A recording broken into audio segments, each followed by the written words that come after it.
네, 이런 가운데 문재인 정부를 겨냥해서 반국가 세력이라고 비판한 어제 윤석열 대통령 발언 공방이 계속되고 있습니다. 여당은 정확한 팩트에 근거한 비판이다라고 말했고 야당은 국민통합 정신을 부정한 것이다 강하게 반발하고 있습니다. 국회에 취재하는 정현우 기자 나오십시오. 네, 국회입니다. 네, 윤 대통령 발언 공방부터 전해 주시죠.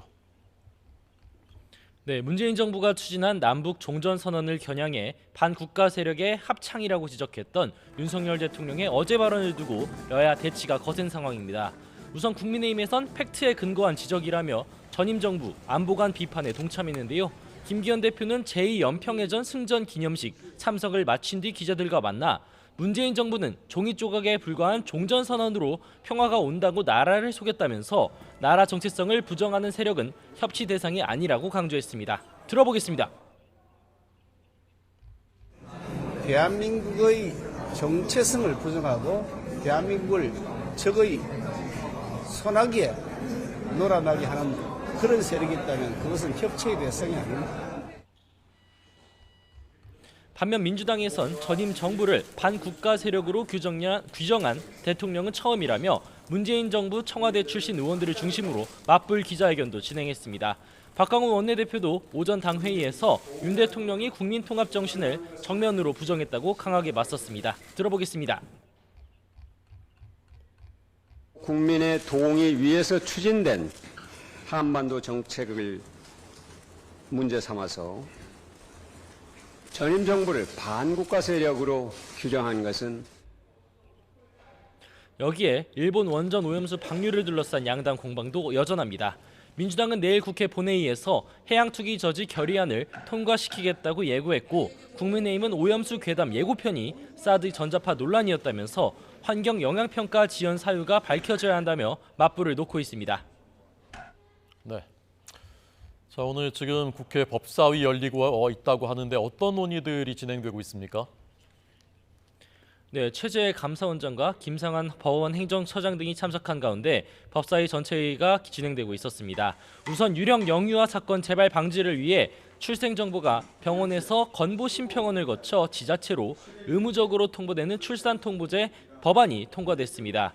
내일 본회의에서 국회 문턱을 넘을 전망인데 여야 법사위원들은 익명 출산을 보장해주는 보호출산제의 통과도 소관 상임위인 복지위에 촉구했습니다. 출생통보제가 도입되면 신분 노출을 꺼리는 임산부들이 병원 밖 출산을 선택하는 경우가 늘어날 것이 우려된다는 겁니다. 들어보겠습니다. 개정안 시행 이전에 보호출산제를 처리하여 두 제도가 함께 시행될 수 있도록 조치하는 것이 바람직합니다. 법사위 전체회의 의결 시 위원회 위원 모두가 한마음으로 복지위에 요청드리는 바입니다.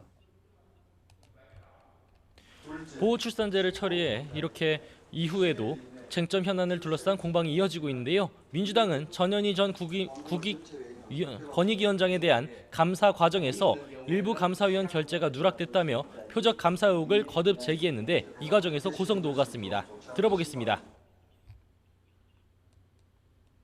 감사위원이 열람이 공란이 났음에도 불구하고 그 밑에 개별 처리한 본안 최종에 보면 결재가 완료된 것으로 되어 있어요. 위원님께서는 그러면 저희들 모여하시는 게 맞습니까? 뭐라고요? 반면 국민의힘은 성주 사드 기지와 관련해 과거 정부에서 환경 영향평가 결과 발표를 지연한 것에 대한 감사원 감사를 필요하다고 주장했습니다. 들어보겠습니다.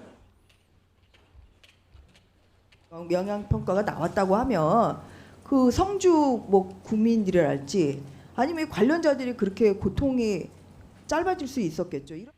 감사하는 것을 좀 적극적으로 좀 검토를 해주시기 바랍니다.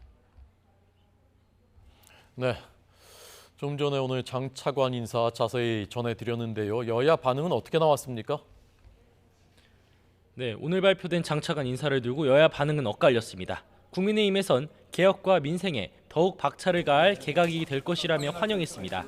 김영우 성신여대 교수는 새 통일부 장관으로 임명되면서 대북 정책도 일관성을 갖게 될 것이라고 평가했고 김홍일 권익위원장 내정자는 정권 입맛에 맞는 해석만 내놓았던 권익위를 정상화할 것이라고 강조했습니다.